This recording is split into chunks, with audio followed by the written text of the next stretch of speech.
যাবত এই ল্যাবের কাজ করছি। 9 মাস পরে আজকে আমরা অত্যন্ত গর্বিত এবং কৃতজ্ঞ যে আমরা আপনাদেরকে একটা সুন্দর ল্যাব দেখাতে পারলাম। আপনারা যারা সবাই এসছেন, আপনাদের কাছে আমার দুটো অনুরোধ। প্রথম হচ্ছে যে আমি চাই আপনাদের মাধ্যমে আমাদের বরিশাল এবং আমাদের দক্ষিণবঙ্গের লোকজন জানুক যে আমরা একটা আধুনিক মানের ল্যাব তৈরি করেছি। এখানে আমরা ক্যান্সার, থ্যালাসেমিয়া, হেমোফিলিয়া সহ বিভিন্ন রোগের চিকিৎসা ডায়াগনোসিস করতে পারবো। তো এটা আপনাদের মাধ্যমে যেন সবাই জনগণ জানতে পারে যে কম মূল্যে এখানে আমাদের একটা ভালো ইনভেস্টিগেশন ব্যবস্থা আছে। এবং একই সাথে আমি আপনাদের মাধ্যমে আমাদের আপামর জনসাধারণের কাছে একটা মেসেজ পৌঁছাতে চাই যে এই সম্পদটা জনগণের সম্পদ।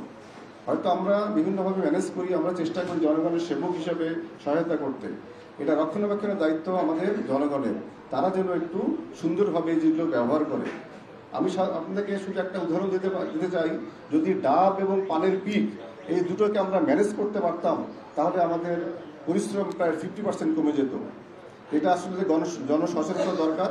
আপনাদের মাধ্যমে আমি চাই এই জিনিসটা আপনারা প্রমোট করেন, যেন এটা জনগণের সম্পদ, আমাদের সম্পদ, আমরা যেন সুন্দরভাবে রক্ষা করতে পারি।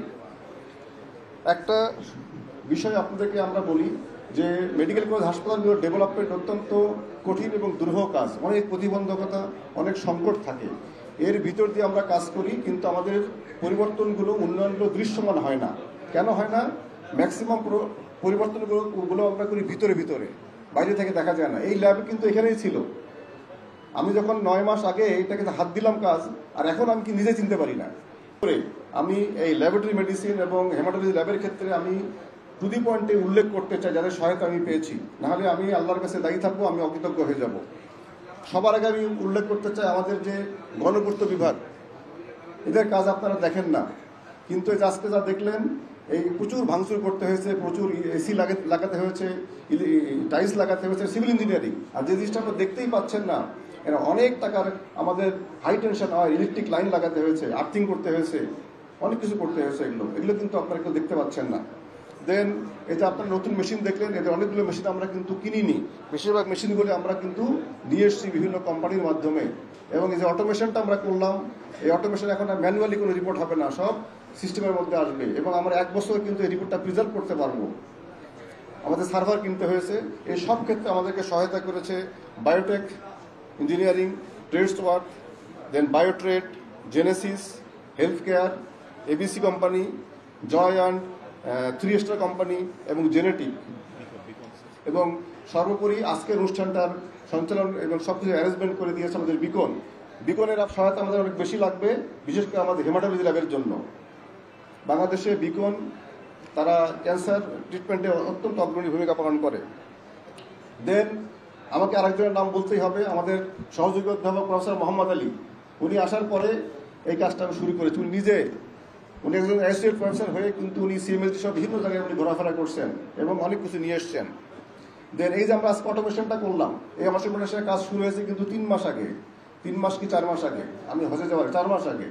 এবং গত 20-25 দিন যাবত আমরা টেস্ট রান করছি, বিভিন্ন প্রবলেম হয় ঠিক করি। এখানে আমাদেরকে সহায়তা করেছে হসপিমেড। আর সর্বোপরি এই যে এত পরিশ্রম কাজ যারা করেছে, যে সমস্ত শ্রমিক, যে সমস্ত ঠিকাদার এবং যারা টেকনোলজিস্ট কাজ করেছে, এদেরকে আপনারা দেখেননি, আপনারা চেনেননি। আজকে আপনারা সুন্দর একটা ফাইন প্রোডাক্ট পাচ্ছেন, তাদের প্রতি আমি অনেক বেশি কৃতজ্ঞ। এবং আমি মনে করি সাদকা জারিয়া হিসাবে তাদের কাজগুলো থেকে যাবে আমাদের শেরেবাংলা মেডিকেল কলেজ হাসপাতালে। তো যাই হোক, আপনারা সবাই সময় ব্যয় করে এসছেন, আপনাদের সময় কম, আপনাদেরকে অসংখ্য ধন্যবাদ। এবং আমি আপনাদের বাংলার যে কোনো উন্নয়ন, এটা কিন্তু কারো ক্ষতির কারণ না। যদি কেউ মনে করেন যে ডায়াগনোসিস সেন্টারগুলোর ব্যবসা কমবে, এটা ভুল ধারণা। যেখানে একটা ভালো ল্যাব হবে, সেখানে কিন্তু আস্তে আস্তে আরো 10টা নতুন ল্যাব তৈরি হবে। ডায়াগনোসিস সেন্টারগুলো কিন্তু আমাদের প্রতিপক্ষ না, তারা আমাদের পরিপূরক। ডায়াগনোসিস সেন্টার এবং ক্লিনিক ছাড়া আমরা সেবা দিতে পারবো না। কেন পারবো না? আমাদের সক্ষমতা, আমরা দিনে 1500 টেস্ট করতে পারবো সর্বোচ্চ, কিন্তু আমাদের প্রতিদিন টেস্ট করতে হয় 6000 রোগীর, মানে মিনিমাম 10-15 হাজার টেস্ট করতে হবে। এই টেস্টগুলো কে করবে যদি আমাদের ডায়াগনোসিস সেন্টার এবং ক্লিনিকগুলো আমাদেরকে সহায়তা না করে? মানুষের চিকিৎসার জন্য সবার সহায়তা লাগবে। এবং আপনাদের যেটা সহায়তা সবচেয়ে বেশি দরকার, আপনাদের মাধ্যমে আমরা মেসেজ পৌঁছাই দিব এবং আপনারা একটু গণ সচেতনতা বৃদ্ধিতে সহায়তা করবেন, বোধ ইলেকট্রনিক মিডিয়া, প্রিন্ট মিডিয়া এবং যেটা এই যে কি বলে যে অনলাইন যেগুলো আছে আর কি, সোশ্যাল গ্রুপ, সোশ্যাল মিডিয়া, এগুলোর মাধ্যমে